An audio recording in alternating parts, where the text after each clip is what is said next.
জালেমকে যদি মমতা ব্যানার্জি টিকিট দেয় তাহলে আমাদের সবাইকে জেলে নিতে হবে।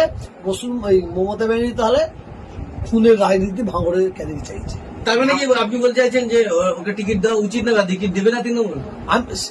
দেবে কি না দেবে তার ব্যাপার, কিন্তু ভাঙড় কেন যদি রক্ত রাজনীতি খেলা খেলতে চাই তাহলে ওকে না দেওয়াটাই উচিত বলে আমি। কিন্তু আপনার তো দিদির সাথে নাকি সরাসরি যোগাযোগ, আপনি কি আপিল করবেন?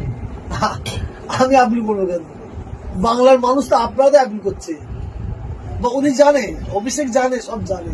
একটু অপেক্ষা করুন না, আল্লাহর মাঠটা কেমন আছে আপনি দেখতে পাবেন। ভাই ভাঙড়ের মানুষকে আপনি ভালোবাসেন, অতিরিক্ত ভালোবাসেন, এবং তার পাশাপাশি অন্য একটি কথা বলছেন যে ভাঙড় সামনে বিধানসভার আগে রক্তাক্ত হতে পারে, তাহলে আপনি কোন দিক দিয়ে মোকাবেলা করবেন রাজনৈতিক বা সাংগঠনিক ভাবে? না, আমি শান্তির বার্তা নিয়ে মোকাবেলা করবো। শান্তির বার্তা নিয়ে আমি ক্যানিং যাবো, ভাঙড়ে যাবো, শান্তির বার্তা নিয়ে, এবং জালেমের বিরুদ্ধে কথা বলবো। ভাঙড় ক্যানিং এর মানুষকে বলবো, আপনারা ভোট কাকে দেবেন তা আলাদা ব্যাপার, জালেমকে সরাতে হবে।